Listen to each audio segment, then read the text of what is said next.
Afternoon, ladies and gentlemen. Welcome to another edition of AIJAC Live Online. My name is Joel Burney, and it's fantastic to have you all with us. Special mention to all of our audiences from afar internationally that have been able to enjoy our webinar today and join us. We're streaming live onto YouTube, live onto Facebook, and obviously with our intimate audience on Zoom as well. Very, very brief housekeeping, ladies and gentlemen. I'm very proud to announce that AIJAC is bringing a physical international expert out to Australia, our first guest in quite a while due to the pandemic. So we have Olga Deutsch, who's the Vice President of NGO Monitor in Israel. She's an expert in anti-Semitism and the campaign of delegitimization against Israel. She will have a physical presence in Australia next week. We will send through in the chat feature the advertisements for the public function in both Melbourne and Sydney, and more faces that can attend those events. It will be great to see you all physically in an actual room together. Now, before I get on to Jonathan, as I said, we are streaming multiple platforms today, so you can see us on Facebook, YouTube, and Zoom as well. And our Zoom audience will be able to participate in our Q&A by asking Jonathan a question directly. We will facilitate that for you, and I will give some instructions on that before the question and answers. Those that are watching on our streams in both Facebook and YouTube, please feel free to post your questions in the chat, and then we will get them to Jonathan as the Q&A session continues. So now on to our main event, ladies and gentlemen. We have Dr. Jonathan Schanzer, who's the Senior Vice President for Research at the Foundation for the Defense of Democracies, where he oversees the work of the organization's experts and scholars. He's also on the leadership team of FDD's Center on Economic and Financial Power, a project on the use of financial and economic power as a tool of statecraft. Jonathan previously worked as a terrorism finance analyst at the US Department of Treasury, where he played an integral role in the designation of numerous terrorist financiers. He also held previous think tank research positions at the Washington Institute for Near East Policy and the Middle East Forum. Jonathan has written hundreds of articles on the Middle East, along with more than a dozen monographs and chapters for edited volumes. His newish book, Gaza Conflict 2021, Hamas, Israel, and 11 Days of War, was published last year, and I also believe has recently been translated into Hebrew. And this book challenges and corrects some of the widely inaccurate news reported during the conflict. It was the first book published on the war. Jonathan regularly testifies often before Congress and publishes widely in the American and international media. He has appeared on American television channels such as Fox News and CNN, and Arabic language television channels such as Al Arabiya and Al Jazeera. Ladies and gentlemen, the topic for this afternoon is a very important one: Iran, Russia, and a potentially disastrous US brokered nuclear deal. It is now my pleasure to hand over to AIJAC's Executive Director, Dr. Colin Rubenstein, to say a few words. Thanks very much, Joel. Welcome, everybody, and particular welcome to our guest of honor, Jonathan Schanzer. We're at a critical juncture in global affairs, as I think everyone realizes. And that's the case in the Indo-Pacific, as well as in Europe and the Middle East. As Prime Minister Morrison put it, the arc of autocrats is certainly threatening the free world order. And with threats of nuclear war not even in the background, we're in a very precarious global situation. In our part of the world, we see China lasering Australian aircraft close to our own shores. We see China about to establish a military and naval base in the Solomon Islands. And of course, close relationship pact with Putin, support of Russia, is obviously very well known, very disturbing. In Europe, we see Russia's unprovoked, brutal invasion decimating Ukraine. 4 weeks now, and no end in sight. Despite US-led sanctions and very strong verbal condemnation, quite impressive, but how effective are they going to be in bringing this terrible conflict to an end? And ironically, we also see the US with its JCPOA partner on the verge of capitulating to Iran and agreeing to a disastrous nuclear deal, with the US about to allow this sanctioned pariah Russia to have a special nuclear relationship with Iran and essentially a high degree of exemption from the Ukraine-based sanctions. And to boot, the final straw, the possibility of delisting the Iranian Revolutionary Guard Corps. This would be a terrible turn of events and would leave a very weak and meek deal with Iran and present a quandary, certainly to Israel and most Middle East neighbors. So there's so many other issues afloat. Iran's increasingly aggressive behavior in trying to acquire nuclear capability, their brazen behavior in almost every respect. The United States getting tough, actually, on Israel. We saw a very unwelcome speech by Ambassador Knives just last week. What will the visit of Secretary of State Blinken to the Middle East and Israel next week be about and bring about? And at the same time, and on a more positive note, we'd like to hear Jonathan's views about the viability of the real Abraham Accords, bottom-up, people-to-people peace, which is holding very firm, and the possibility of a real thaw in relations between Turkey and Israel. These are some of the many issues on which Jonathan Spy is a genuine expert. That's why we've got him here today. That's why you're watching. And we eagerly await your thoughts on these and so many other issues, Jonathan. The screen is yours. Thank you very much, Colin. Really terrific to be with you and Joel and the rest of the AIJAC team. I certainly miss seeing you in person, but another discussion here.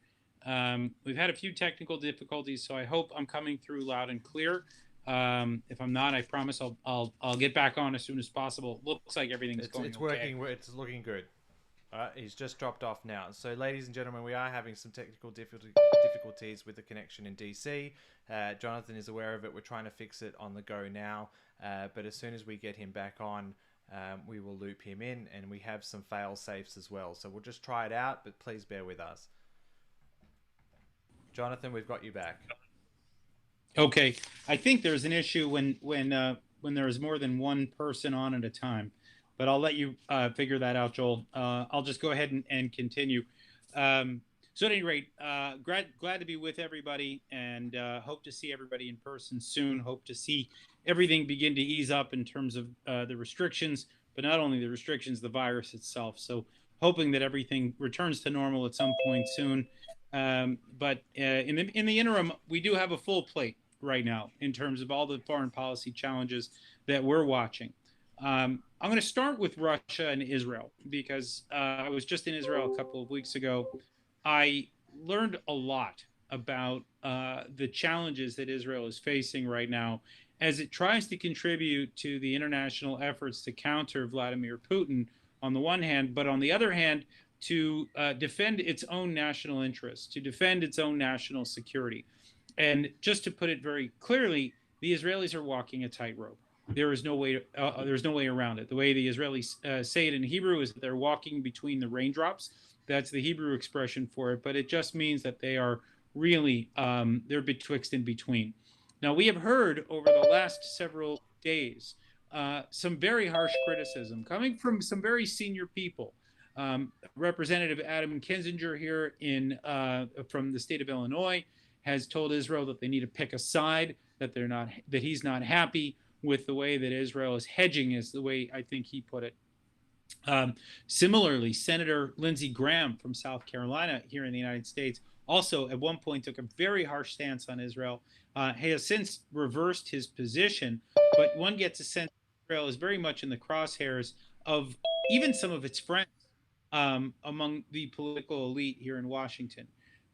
Former Prime Minister Ehud Olmert has taken aim at the Bennett government for not doing enough and to not squarely stand with the United States and some of our Western partners. And then last but not least, we saw something of a rebuke coming from Vladimir Zelensky himself, the embattled leader of Ukraine, who spoke by video conference to the Knesset And he seemed to imply also that the Israelis need to do more, that they need to step up. First, let me just start with this. Israel is a tiny country of 9 million people. There is nothing that Israel can do that will change the tide of this war. What it does need to do, though, and this is, I think, its greatest challenge, and I'll try to be as clear as possible here, it needs to operate in the country of Syria. It needs to do so urgently. And right now, the man who holds the key to Israeli operations, military operations in Syria, is Vladimir Putin. It's just that simple. Now, how did that come about? Why is that the case? It was not done by design from Israel's perspective. The story starts in 2011 with the outbreak of the Syrian civil war. Various Sunni jihadi factions start fighting against the Assad regime, the regime of Bashar al-Assad in Syria. Assad, over the first 2 years of the war, had very few allies other than Iran and Hezbollah, and he was losing the war. It was at that point that, as it looked that perhaps his regime would fall, then President Barack Obama issued what we now describe as the red line, where he told Bashar al-Assad that if he used chemical weapons to try to keep his regime intact, to fight off his enemies, that would be a red line for the United States and that would trigger intervention. Well, in 2013, Bashar al-Assad bombed the suburb of Damascus known as Eastern Ghouta or East Ghouta. It was a moment that animated the United States. Barack Obama went around to the rest of the world looking for supporters for an intervention. He found very few. There were some American allies that backed this, but most did not. And he found himself really not with the coalition that he thought he would have as a president that was anti-war and that didn't want this in the first place, but was trying to uphold American norms. So he went back to the United States and he tried to galvanize support from within Congress. That did not happen either. We found that there was no support here in the United States for another war in the Middle East. And so what happened was the United States backed down from its own red line. Vladimir Putin saw that as an opportunity to step in. He said, fine, if you're not going to step in Syria, I will. I will be the leader. Russia will fill in the vacuum that the United States has left. And so he stepped in. He deployed some fighter jets, and then he began to deploy forces. And ultimately, he stabilized the regime. In the process, he also deployed the advanced S-400 anti-aircraft system. This is a deadly system. The United States and other American allies have been fearful of the way that it locks onto aircraft. It can be very disruptive, if not destructive, to an air force. The Israelis, by around 2015, began to severely regret the fact that Putin was there. For the first couple of years, it didn't really make much of a difference for them. But in 2015, the Israelis began to realize that there was a smuggling effort that was going on in Syria. And basically, the story is that the Iranians were trying to ship advanced munitions. I've talked about it actually for AIJAC before. They're called PGMs, precision guided munitions. These are munitions that would enable Hezbollah, if they got their hands on them, to be able to hit multiple targets within Israel with incredible accuracy, within about 5 to 10 meters of the intended target. So when one begins to think about the fact that they could hit Dimona, or they could the nuclear facility in Dimona, or they could hit the chemical plant in Haifa, or multiple Israeli bases, and by the way, also be able to maneuver those munitions so that they could evade Iron Dome, you get a sense of why the Israelis identified the PGM threat as the #2 threat to the country, second only to the Iran nuclear threat. And so the Israelis began what they now describe as their war between wars in Syria, where they have actively targeted let's call it every fortnight, on average for the last 7 years. They have been targeting Iranian smuggled weaponry or weapons parts on their way to Hezbollah. The Israelis see this as key to their staving off of a major battle in which Israel could sustain significant damage. And the key to all of it is not just Israeli willingness to go into this space, but they have required a constant discussion, a deconfliction with Vladimir Putin And Putin has allowed for it. This is not an alliance. This is not a friendly kind of exchange. This is IDF professionals going to their counterparts in the Kremlin and explaining why they need to go, where they need to go, what it is that they're doing. And they have done so with success. That doesn't mean, by the way, that the Israelis feel safe in Syria. I had a briefing recently with an Israeli pilot who talked about all sorts of evasive measures I can't get into here as I was briefed in confidence, but I'll just say that this is not for the faint of heart what the Israelis have been doing in Syria. It is still enemy territory controlled by a power that they are not entirely at ease with. And so the Israelis need that freedom to act, and they need the acquiescence of Vladimir Putin. And so that has been the primary concern and the primary constraint as the war in Ukraine broke out, and countries around the world have looked for Israel to take a tougher stance, for Israel to get more involved. Now, let's just talk for a minute about what Israel has done. Israel has condemned Russia at the United Nations. Of course, it was one of about 140 countries that did so, and it could kind of blend into the crowd. But there was concern, even in Jerusalem at the time of the vote, that doing so might anger Putin and could put Israel on the hot seat. Now, if you remember, actually, the invasion of Crimea back in 2014, I actually didn't remember this. I read about it recently, that Israel didn't vote. And it wasn't because Israel was afraid. This was before the 2015 realization that there was this PGM pipeline. This was before then, but there was actually a foreign ministry strike that was going on at the time. The diplomats had decided that they were no longer going to work until they got better compensation from the foreign ministry. And so for many in Israel, when they're within their diplomatic corps, this was unfinished business. This was a moment for Israel to demonstrate clearly that it stood with the West, and it did so. And I think many in Israel were very proud of that fact. Now, since then, we have also seen Israel deliver its largest ever aid package to any country in the world. It sent 3 planes with 100 tons of food and medicine and clothing and other dry goods to the people of Ukraine. This was a significant thing for Israel, a country of its size. It has also stood up a field hospital, which I think Israelis are very proud of. And they're also making plans right now to welcome refugees. There are about 250,000 Jews that were living in Ukraine at the start of this crisis. There were about 50,000 high-tech workers that were working for Israeli companies. It's unclear how many had overlapped with those 250,000 Jews, but the Israelis are doing what they can right now to prepare for a massive influx. Of course, this is something that Israel welcomes, as they always look to add human capital to the country. But at the same time, it cannot be disputed that they are working right now to offset some of that human crisis that we see in terms of refugees. Now, the most important thing, of course, that Israel has done is that it has engaged in direct mediation. I was not sure that Bennett would do this, but the fact remains is that because of the position that Barack Obama put Israel in back in 2013, Bennett was in this unique position where he could speak to both Zelensky and Putin and Biden, and, by the way, also the Chancellor of Germany and other European states.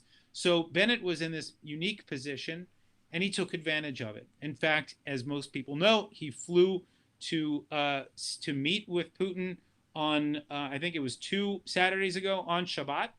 A significant move for an Israeli prime minister, the first Israeli prime minister who is modern Orthodox. This was highly irregular for an Israeli prime minister to do that, let alone somebody who was very religious. He went citing pikuach nefesh, which is about it's basically the Talmudic term for saving lives. And Bennett took that very seriously. He, of course, has not been able to achieve any significant success. I'm not sure that that's up to him. I think really at the end of the day, it's up to Vladimir Putin as to whether he wants to stop his assault on Ukraine. Now, in terms of what Israel can't do, as it fears that Putin may block access, the Israelis are very fearful of imposing sanctions. This they feel will ultimately lead to Putin blocking the air that Israel needs to access in the skies over Syria. Now, one of the reasons why they're doing it is certainly out of fear, okay? That Vladimir Putin has described sanctions as being tantamount to war. And of course, Israel does not want to declare war against a country that is key to one of its core national security needs. But there's also another problem, and that is that the Israelis lack the ability to impose sanctions. And this is something that's very new to me. As many of you know, when I worked at the Treasury, I specialized in sanctions for several years. I did not know this, that the Israelis do not have the bureaucratic ability to place sanctions on any country that is not openly belligerent to Israel. So Iran, yeah, they have sanctions. Iraq, yes. Lebanon, yes. Russia, they're not at war with Russia. And so they lack the ability to do it. And so the Israelis right now have actually convened a committee to determine what they can or can't do. Usually what the Israelis do is they wait for a UN resolution. But of course, the Russians have a veto at the Security Council, so there will be no resolution at the UN condemning Russia or putting sanctions on Russia outside of what's already happened at the General Assembly, which is non-binding. So the Israelis find themselves in this very interesting position where, A, they don't want to because they're fearful of a response, but also they cannot. And they're also concerned, by the way, about the Jews that are still in Ukraine, that the Jews that are still in Russia. I read a horrific story today about how the Russian Jewish community is being forced to support the war and to say nice things about Putin and what he's doing in Ukraine. And they're doing so, it feels like it's at gunpoint. They're doing it for fear of life and death. The last thing that I'll just say on Israel's predicament here is we've heard a number of people talk about how Israel should just provide Ukraine with Iron Dome. This is, of course, this very effective air defense system that the Israelis have. A couple things. Number one, Israel can't afford to loan Iron Dome to anybody. There is one Iron Dome right now in the world that's really not getting any use, and that's the Iron Dome system that the United States bought from Israel and then promptly deployed it to Guam, where it will see zero action. That's one that could be deployed, and that would be up to the United States. I don't know if that's on the table, but I think it's an interesting prospect. The problem is that even if the Israelis did send Iron Dome or the United States sent that one battery of Iron Dome, there would require a significant amount of training that no one has time for right now in the middle of a hot war zone. And so it's unlikely that anything would come of any of this. If anything, right now, it just looks like a convenient excuse to slap Israel around, saying that it's not done enough.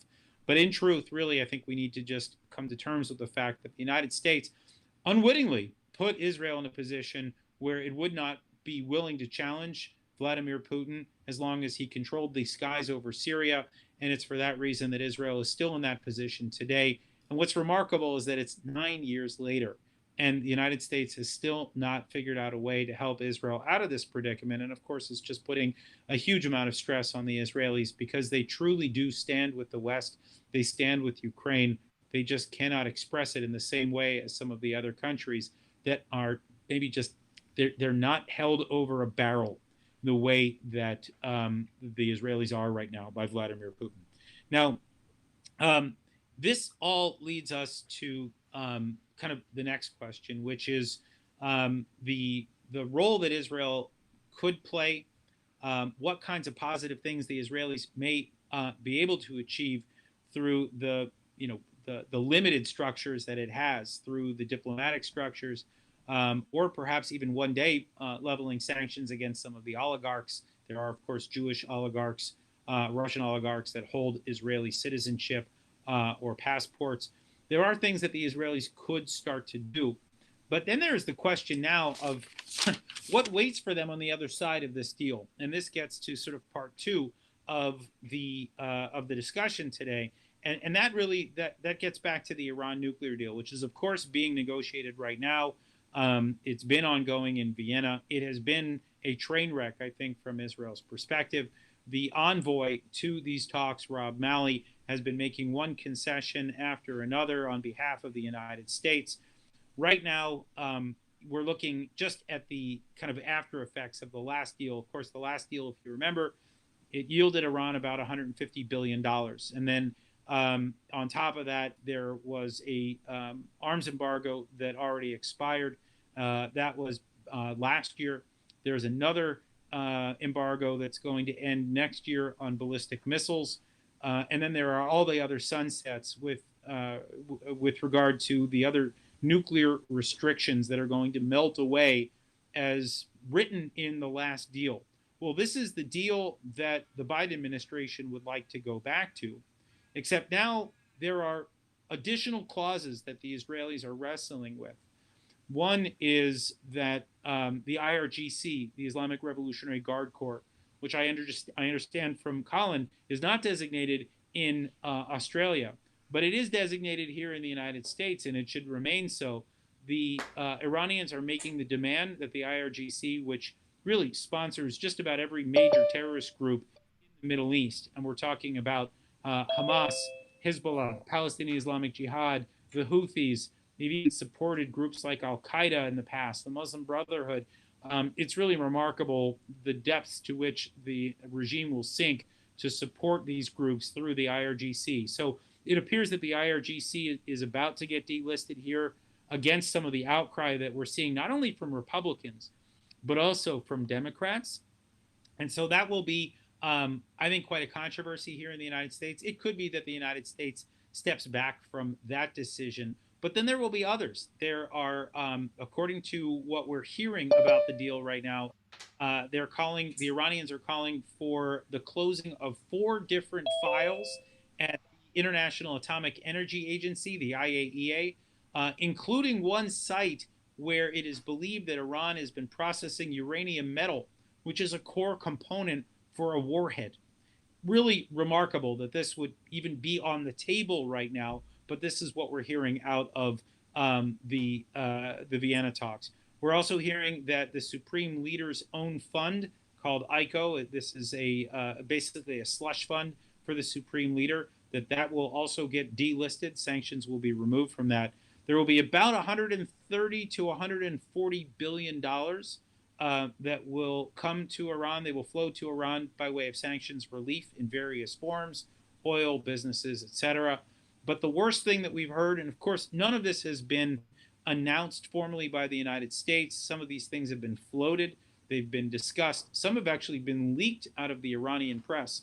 The worst thing that we've heard up until now is what some are calling the inherent guarantee, which is basically a guarantee to the regime in Iran that if a future American administration pulls out of the deal for any reason, whether it's Democrat or Republican, it doesn't matter, there will be consequences, and those consequences will be that Iran will be able to enrich uranium up to 60%, which is most of the way to weapons grade.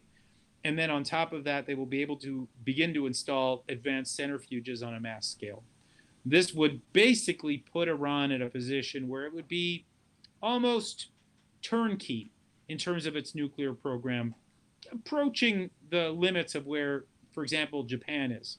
But Iran is no Japan, and of course this would put everybody on edge, knowing that Iran could be a few weeks away from breakout under such a circumstance. Now, all of those things are outrageous in their own right. Then comes, amidst the war in Ukraine, the Russians make another demand. So the sanctions are beginning to pile up on Moscow, and that's when we hear the demand that they want a special carve-out so that they can continue to trade with the Iranians regardless of sanctions on them. That they believe that this was their right based on the fact that they had helped to negotiate this deal as one of the so-called responsible parties that were negotiating it. As it turns out, actually, they weren't just part of it. The envoy for Russia to Vienna is a guy by the name of Mikhail Ulyanov. This guy has been the go-between for the Iranians and the American team led by Rob Malley. The Iranians will not speak directly with the United States. So they have used this Russian diplomat as their go-between, and he is, according to all accounts, he's been the one coming up with compromises. He's been the one coming up with solutions when there have been impasses along the way. So in many ways, this is a Russian brokered deal. And here they are asking for a carve out for their sanctions. Now, this was when President Biden here called home his team for consultations. Other countries did as well. And for a few days, it looked as if the Iran deal was hanging in the balance. As it turns out, they found a compromise. And the compromise is possibly more shocking than the sanctions relief that the Iranians were asking for in the first place. The first thing that they've asked for, and the thing they continue to demand, is that there be a special carve out now for the Russians to be able to treat the nuclear program on a technical basis. So that means handling spent fuel. It means receiving uranium that is supposed to be shipped out of Iran pursuant to the deal itself. And it also means working on Iranian nuclear facilities such as Fordo or perhaps Bushehr as well. And the idea here is that in servicing the Iranian nuclear program, the Russians will be able to bring in billions of dollars. Now, the insanity of all of this, need I point out, is that the Russians right now are rattling their nuclear saber. They are warning that they could end up using nukes in this showdown with Ukraine and perhaps with NATO forces if it comes to pass. So here you have a guy who is recklessly wielding his ability to fire off nuclear weapons in a conflict that he started, in which he is the aggressor, Putin. And right now he is being tapped to possibly be the responsible party that would be really the only country standing in between the Iranian regime and their nuclear program. So now Israel has had every right to speak out against this deal, not because of Putin, but because of the all the other things that Iran is set to get that I've just described, all of the various sunsets, plus the delisting of sanctioned entities, the inherent guarantee. The Israelis have not. Now, I think it's for two reasons. One is that the Bennett government, the Bennett-Lapid government, has been very careful not to invoke the ire of the United States. Everybody, of course, recalls that Bibi Netanyahu got up in front of that joint session of Congress in 2015 and did so against the will of President Barack Obama. There was a lot of anger here. It looked as if Israel was meddling in American politics. Of course, it should be noted that the Israelis are stakeholders in a region that would be directly impacted by a deal. They were back in 2015. They would be again in 2022. And yet they're essentially being told, stay out of it. It's not your business. When, of course, the Iranians would be training their nukes at Israel the first day they had them. And if the Israelis don't believe that the Iranians are being honest, they have a right. I think they should be telling the United States and the rest of the P5+1 their concerns. They've decided not to. They want to preserve their relationship with the United States. That's reason number one. Reason number two for their silence is, at this point, if they go against the deal, it could potentially invoke the ire of Russia again. And they're very fearful of it. So in my opinion, right now, it doesn't matter how the Ukraine situation ends. From Israel's perspective, they are going to almost certainly have a nuclear deal that, in their perspective, and in fact in mine, would be detrimental to international security, certainly detrimental to regional security. It will almost certainly hurt them more than any other country in the world if the flimsy controls on Iran's nuclear program are ultimately wiped away as the deal is actually written. So the Israelis find themselves between a rock and a hard place. The saying in Israel is ben patish v'asatan, which basically it's between an anvil and a hammer. That is exactly how I've heard Israelis describe this to me on multiple occasions, that there is really no good answer for them. The best thing they can do right now, in my opinion, is they need to continue to operate in Syria, and they will, by hopefully just being able to keep their heads down and to try to stay away from being at the center of this conflict between the West and the Ukraine. But in the meantime, I think we can almost certainly expect to see an uptick in Israeli asymmetric military activity, not just in Syria. We've seen Israel bombing, drone runways in Iran. We've seen attacks in cyberspace. What we've described as that war between wars, that asymmetric conflict. I think it is only going to heat up. And my sense is that regardless of what happens in Ukraine, if a deal is struck in Vienna, the Israelis will have some very difficult choices to make about whether Iran can be as close as it will be to a nuclear weapon, whether its proxies will be as close as they are to those precision-guided munitions. So this is, in fact, a very, very difficult moment for Israel. I think none of what's happening in Ukraine was something that I don't think anybody expected. I think they're scrambling to catch up, and it's truly happening at the worst time for them as they are struggling also with this nuclear program. So I'll end there. It's not exactly the most uplifting briefing that I've given to AIJAC, but these were basically the key takeaways from my recent trip to Israel. And I'm very happy to take any questions that you all may have. And fingers crossed that the platform here is stabilized. Thank you, Jonathan. Hopefully it will, and I'll try to avoid the awesome split screen feature that we have to make sure that the connection remains stable. But thank you so much for that presentation. We're very, very far from the European theatre here in Australia, and always your presentations are clear, coherent, and very thorough. So we thank you for that. Now, ladies and gentlemen, especially in our Zoom audience, you can use the reaction button at the bottom of your Zoom screen to raise your hand to provide me with a silent notification of your intent to ask Jonathan a question, and I will call upon you and be able to unmute your mic and so on. I will, however, go for the first question to Colin. Thanks, Joel. Thanks, Jonathan, for that very comprehensive, realistically depressing analysis.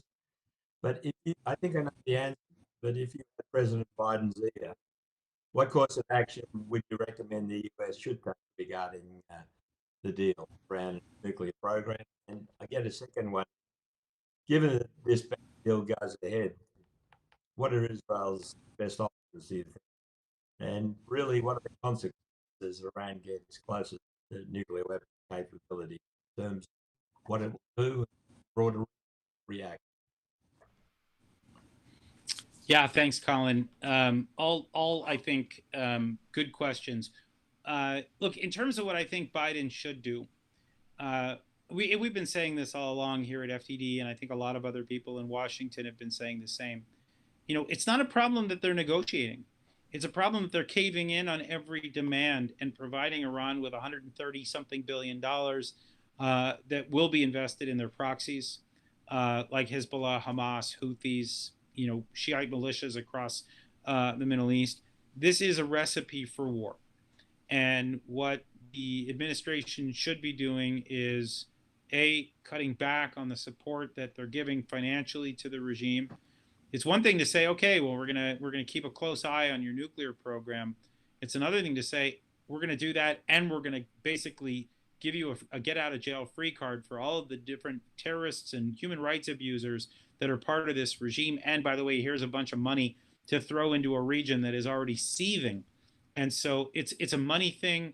It's a broader policy issue. I also think that this administration should be doing more to cultivate its alliances. If anything, right now, I have to say, Israel is not alone in its outrage. Even though it's been silent in its outrage, it is joined by the UAE, by Saudi Arabia, by Bahrain, by Egypt, Jordan. There are a range of countries that are absolutely outraged. And you can see actually that, look, with Israel, I'm not sure that there's any blowback.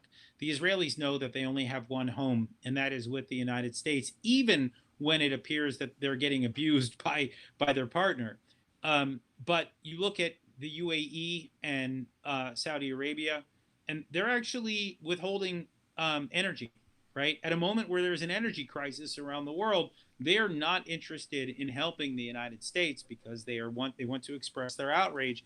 And so my advice to Biden would be, stop throwing money at the bad guys and start actually arming up and acting like an ally to your real allies in the region.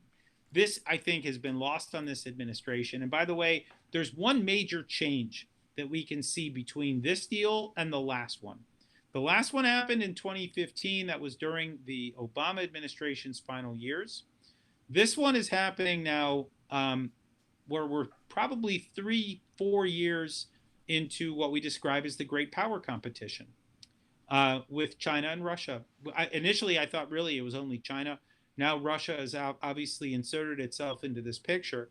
And, you know, if the idea here is that the United States, and by the way, other Western countries like Australia, like the UK, all the Five Eyes, if they're looking for allies to counter the rise of Russia and China, they need to work with the friends that they have, not alienate them. And so it looks as if right now that the United States and its key Western allies are sacrificing their Middle Eastern friends for an Iran deal at the expense of this great power competition.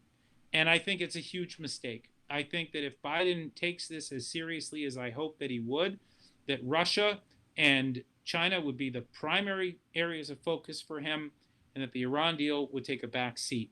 We could return to it at another point, but Iran does not pose the same threat as these other countries. And I think the United States has its priorities backwards right now. They're trying to do everything. And in the process, I think they're going to do none of the above. Now, as far as what Israel what Israel can do, I did mention it's got the ability to continue to conduct this war between wars, which won't destroy the Iranian nuclear program, but it will weaken Iran, and it will continue to demonstrate to the world that Iran has weaknesses.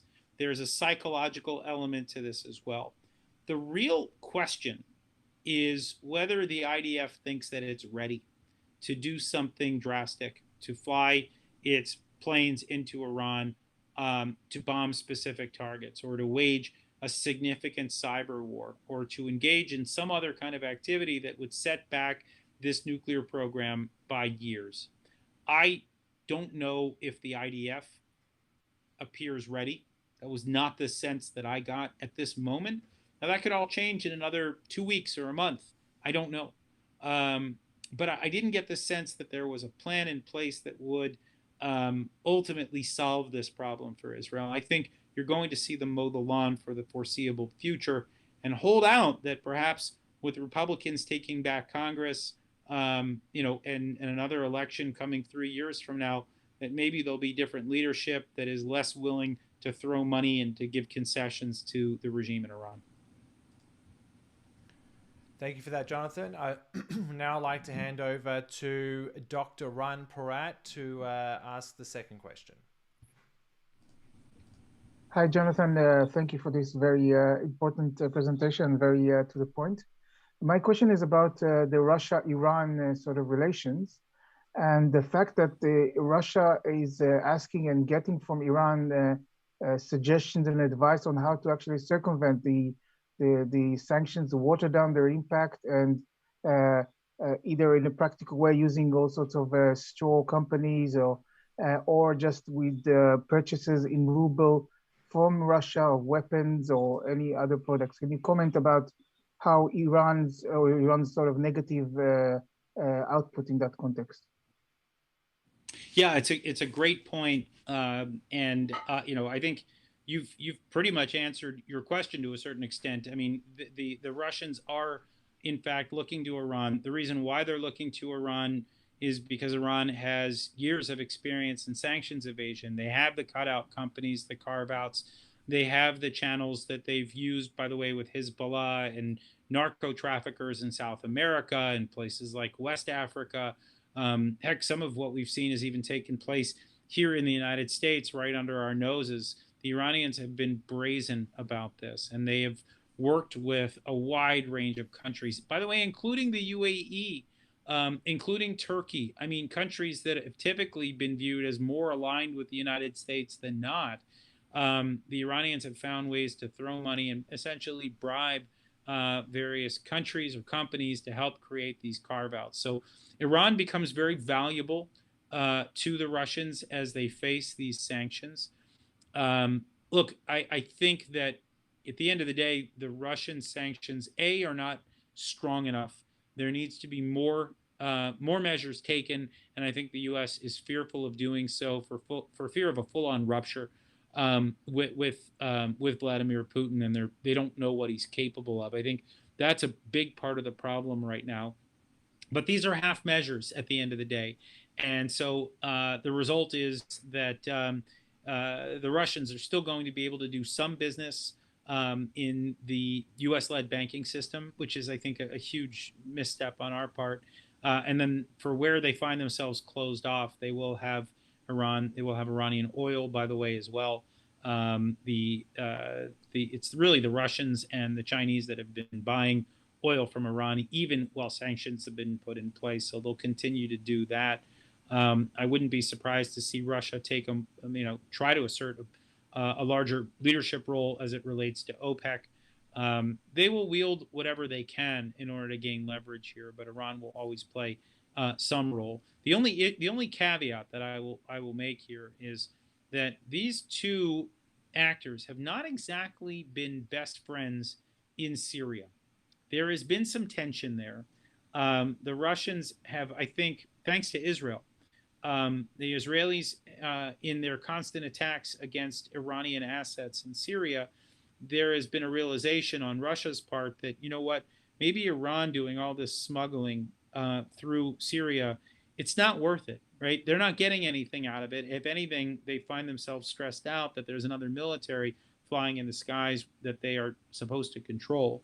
So, my hope anyway was that Iran-Russia tensions would become exacerbated by all of this. But I think Putin played it well. So did the Russians. I think they understood that they could use each other, stand strong amidst the pressure that they've been feeling.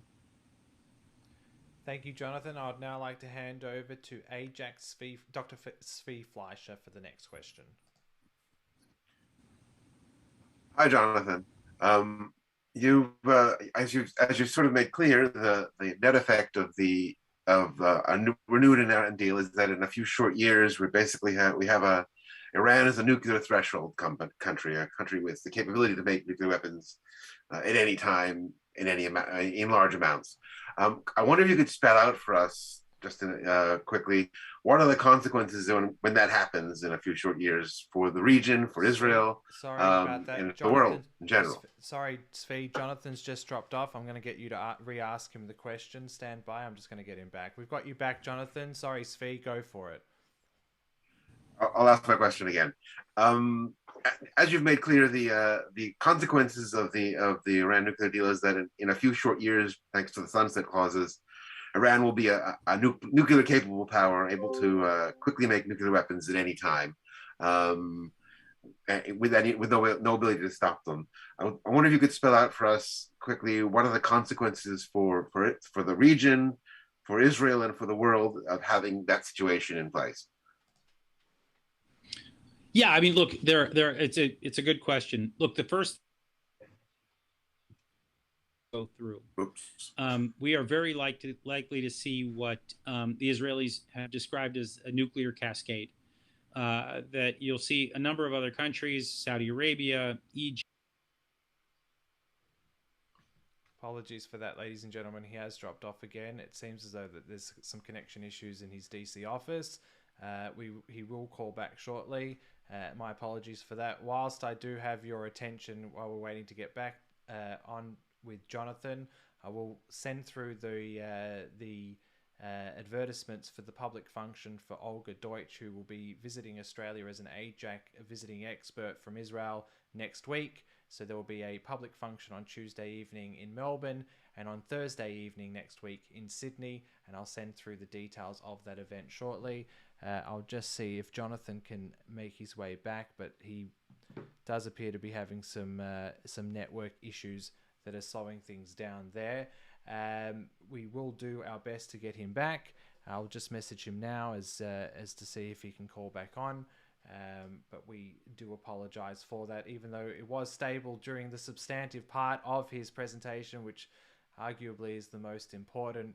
We are unfortunately at the at the behest of each individual's internet connection wherever they happen to be.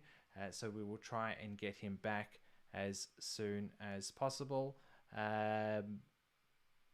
In the meantime, I guess I can plug some other things that AIJAC is doing on our social media channels, on our Facebook, Instagram, and now LinkedIn.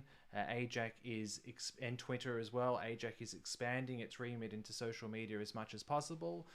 We produce on a daily basis regular topical information, graphics, articles, videos. So if you haven't already followed AIJAC on our social media platforms, please continue to have a look at our platforms there. And what I'll do now is I've just in touch with Jonathan. Stand by, just give me 1 second, and I'll send him the Zoom link to get him back in Zoom. So please stand by.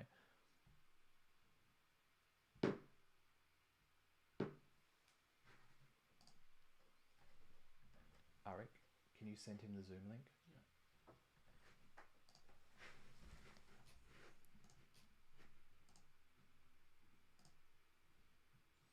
I'm just going to send Jonathan a link to actually join into Zoom. As I suggested at the start, this was our fail-safe. So I will just get him in there now. Stand by. And thank you all so much for staying with us. My apologies for this. Those that have been following our AIJAC Live Online since we started at the start of the pandemic will know that we've been very lucky. My apologies. So, ladies and gentlemen, I'm going to send Jonathan a link to join in Zoom. So he will be on momentarily. And I do apologize for the technical hiccup. Those of you that have been fans of AIJAC Live Online since we started about 2 and a bit years ago at the start of the pandemic will know that we've been rather lucky in terms of our technical issues, that we haven't faced too many in the past, but hopefully we can get Jonathan on in the next 60 seconds. I'll just let him know I've sent a Zoom link. Well, I stay while we're waiting if I can. Today is an auspicious day, 43rd anniversary of the Egyptian-Israeli peace treaty signing. So that's very significant. That leads into the Abraham Accords, broadening Israel's relationship. Jonathan, we've got you back. Thank you very much for that. And if it does fall off again, it doesn't let you back in, I've sent you a Zoom link as well, so you can join directly into Zoom. Ladies and gentlemen, thank you very much for your patience. We now have Jonathan back on. Jonathan, did you get the last question? Yeah. So what I was saying is that the concern is that there could be a nuclear cascade that would basically prompt a number of the other countries around the region to basically follow suit, understanding that there's very little that the West can or will do if a country decides to, stand up a nuclear program and then insist that they deserve one. So this is, I think, going to be one of the things to watch. It will make, I think my view is that India-Pakistan will look like child's play when you begin to have a number of countries, by the way, a lot of unstable countries, countries that have autocratic regimes, less predictable regimes, that you could see one toppled, and then you have another leadership that takes over, right? Imagine another Iranian style revolution along the lines of what we saw in 1979, where an autocrat is toppled, and in place of that regime comes Islamists, right? This is the concern that I think everyone is going to have as a result of this nuclear deal. And then, of course, there's just Israel is going to be very concerned about what is described as a nuclear umbrella. That it may not be that the Iranians wish to use a nuke against Israel, but they want it as the ultimate insurance policy. Not unlike what we're seeing from Vladimir Putin right now. That anytime it seems that perhaps he's looking weaker or that he might be vulnerable to attack, he reminds everyone that he has a nuke and that he's not afraid to use it. This is, I think, a lesson that is not lost on much of the Middle East right now. They see the importance of not relinquishing that nuclear option. In fact, brandishing it will allow one to stay on the offensive even when they're losing which is what's happening right now with Putin. Thank you, Jonathan. I'm actually going to even limit the amount of buttons that I press just to make sure that we keep you in. I will hand over to AIJAC's Aaron Shapiro to ask the next question. Yeah, thank you, Jonathan. It's a really interesting talk. And what I'm concerned about, I know we've had a talk that's been focused on certain issues, but I'm seeing a very disturbing breakdown in American, in respect for America worldwide. Today, the news, and it hasn't really gone in through the American channels yet, but China has now made a draft deal with the Solomon Islands, not only 2,000 kilometers off Australia's shores, that would open the door to a Chinese naval presence and military presence in the South Pacific. These are red lines that no American administration could take sitting down, and yet it's hardly even making, under the current climate, it's not really getting the attention that it normally would. We saw North Korea do a launch of a nuclear test, I believe, in the past 48 hours or so, that is, again, testing the limits. There seems to be almost a breakdown of the alliances. The other thing I wanted to bring up, which I think is very relevant, is that while America talks about strong sanctions against Russia, most of the countries with the largest populations, India, Brazil, they're not on the sanctions regimes. They're not on board. And Russia and Ukraine together have a chokehold on food security in many countries around the world. So I just, from what I'm seeing in Washington, I don't think they're really getting a grasp of what all their actions are doing. What they do in Vienna doesn't stop in Vienna, and doesn't even just stop with the nuclear program or Iran. It's what they did in Afghanistan didn't stop there. These are messages that are changing the entire way that America is being perceived around the world. And I wanted to ask if you're seeing that as well, and if this is something that can even be reversed with a change of Congress. Yeah, your question is a loaded one, and by the way, I don't see the tone of our conversation becoming more uplifting with your question, unfortunately. Look, I would say this, that when the invasion of Ukraine began, the conversations that we were having here at FDD and with friends around Washington was that this was a test. This was a test to see whether the United States would react. My fear was that the administration was going to be utterly predictable. There would be harshly worded letters at the UN. There would be talk about 19th century behavior. There would be sanctions. These are things that are very predictable. The question was, what would the United States do in terms of bolstering NATO defenses? What would the United States do in terms of deploying forces? Would the United States rise to the occasion and actually snarl back at Vladimir Putin? It was really a question of deterrence. And, the fear was, and I think it's still the fear, and I think you're pointing to exactly the kinds of concerns that we have, is that this would be a signal to other revisionist or rogue states around the world that America's not upholding the U.S.-led world order, that perhaps there isn't a U.S.-led world order, that perhaps, there was one at a time where the United States was the lone superpower and was willing to enforce the rules that it had set around the world, that if you violated certain norms, you would pay a price. And we saw it in places like Iraq or in the former Yugoslavia, in places around the Middle East for a number of years, Afghanistan, of course. Now, I think there are questions about America's willingness to remain on the battlefield, America's willingness to pay a price. And I'm not sure we see it right now. And I think that explains the Solomon Islands grab that we've just learned about today. I think it explains the popping off of missiles by the North Koreans. And I would suspect that, maybe Taiwan is within view right now of Beijing. And I suspect that we may see other things happen as well. the order does feel like it's breaking down. Now, look, that's all the bad news. The good news is that if the United States and some of its allies decide that it's time to mount a measured but yet unmistakable response to halt some of this aggression and to begin to give the world a sense that there is still order, that there is still structure in the system that we created, then I think, at least there could be a way out of this.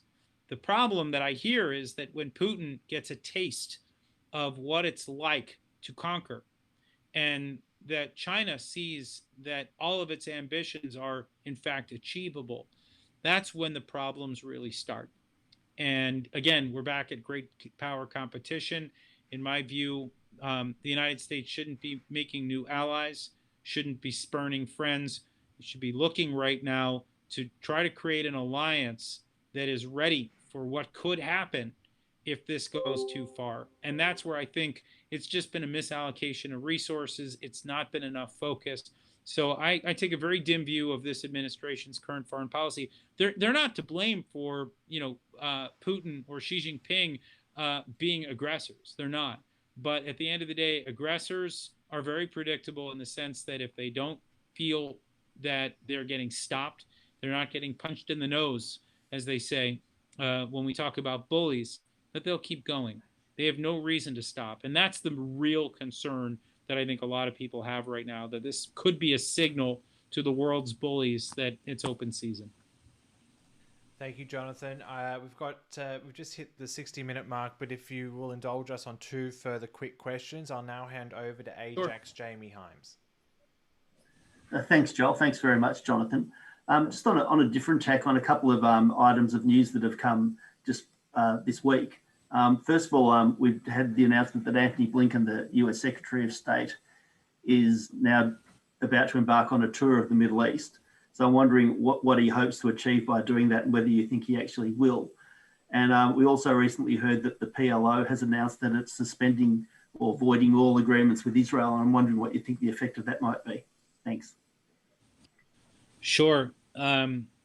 I would say on the first, I think there is a clear sense at the State Department that they're spurning allies and that they need to come back to the region and try to reassure people that they have the Iran situation under control.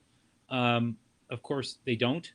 And I think I think maybe the question before raised this issue of food insecurity, that there will be a shortage of grain as a result of the Ukraine-Russia crisis. I think that's clear. These two countries make up a significant amount of the grain that is exported to the Middle East. And if you remember correctly, it was a rise in the price of bread that was one of the factors that led to the Arab Spring in the first place. So I think you have a lot of folks in the region right now that are wondering whether instability is on its way. And they're concerned, by the way, also you can add fertilizer to that as well. That is also another major export coming out of Ukraine. And that will also likely not be at the same levels. It's obviously unclear to all of us right now what the lasting impact of this will be, but I would expect some disruptions. There's also obviously the need to appeal to some of our allies who feel spurned by the Iran deal. There's concern about, getting energy production back up. I would say that this is not really a charm offensive, but rather an attempt to try to calm some nerves is the way that I would describe what's going on here. I can't see it any other way at the moment. As for the PA, I would be shocked if they actually follow through with this for any significant period of time. They're constantly threatening to cut off, in particular, the security cooperation with Israel. But as everybody knows, Israel actually keeps the West Bank safe. It's Israeli forces, Israeli intelligence, the Shin Bet, that ultimately keeps the Palestinian Authority in power. If they try to cut Israel out of the equation, Israel's not going to go quietly because they still see the West Bank as an important buffer against the rest of the Middle East. But also, it's just not in their interest. And I just don't think they're going to take no for an answer. So I wouldn't think too much about it. I'd be shocked if this thing held and there was actually a holdout from the PA. Thank you, Jonathan. And now the final question for today, ladies and gentlemen, will go to AIJAC's Ovid Labelle. Hi, Jonathan. Thanks for doing this. I just wanted to ask about a country that wasn't mentioned as much, which is Turkey. So given the Israeli president's visit recently to Turkey, how do you see the possibility of Israel-Turkey normalization panning out, and what impact might that have on the region? And then I just wanted to ask about the visit of Bashar al-Assad to the UAE. What do you think it means? What are they doing? Two really, I think, fascinating kind of changes that are happening in the region. One is that I think the Arab world is trying to bring Assad in from the cold. They're trying to wean Assad off of Iran. And this has been a process that's been in play now for probably 6 or 8 months. I've not been very optimistic about the prospects of this. I do think that the Iranians are likely in Syria to stay. But I also know that that may be one of the reasons why Assad is having these conversations, that he's maybe growing tired of the people who saved him, but now are wreaking havoc on the country that they saved.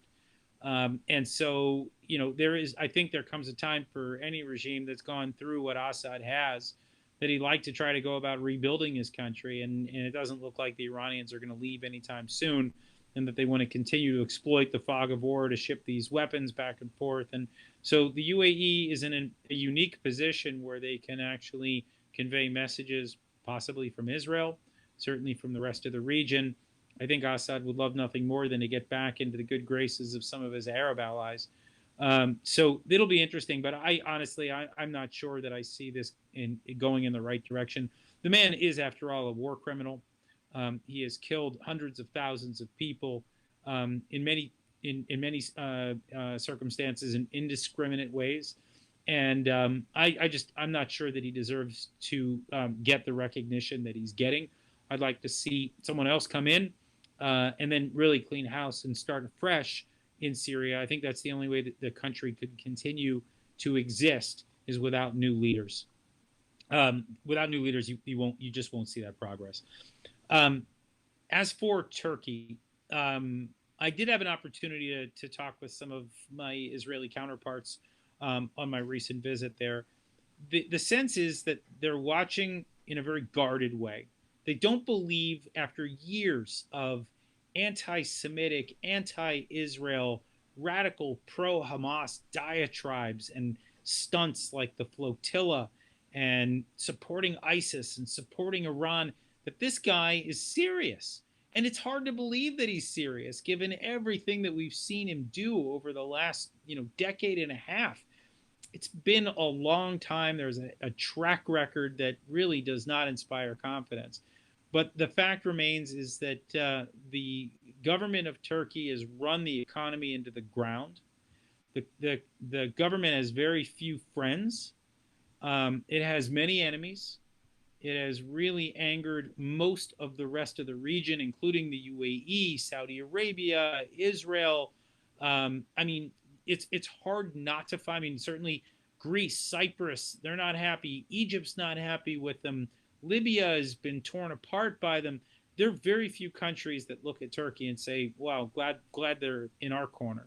And so I think there was a realization that they're broken friendless, to sum it up, and that they needed to start to make some changes. So they've started outreach with the UAE. Once again, the UAE is kind of the epicenter of diplomacy in the region.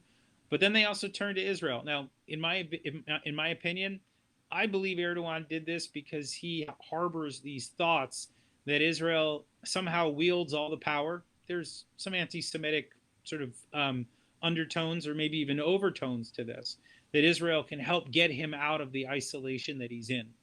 I don't think the Israelis are at all interested in helping him in any way.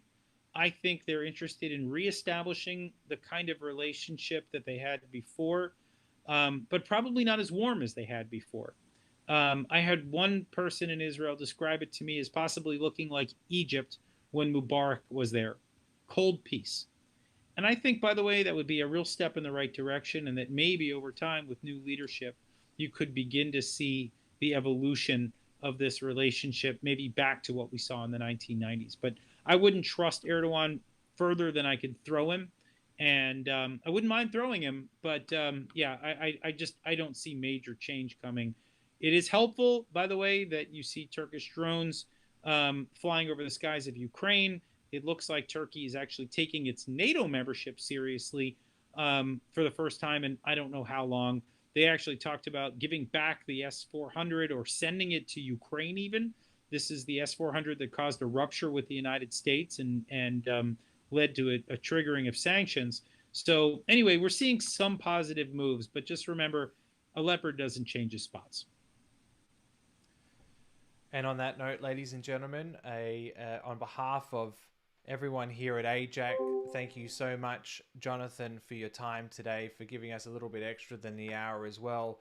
Your presentation today was very, very timely for all of us. And on behalf of AIJAC, including Colin, thank you so much for your time today.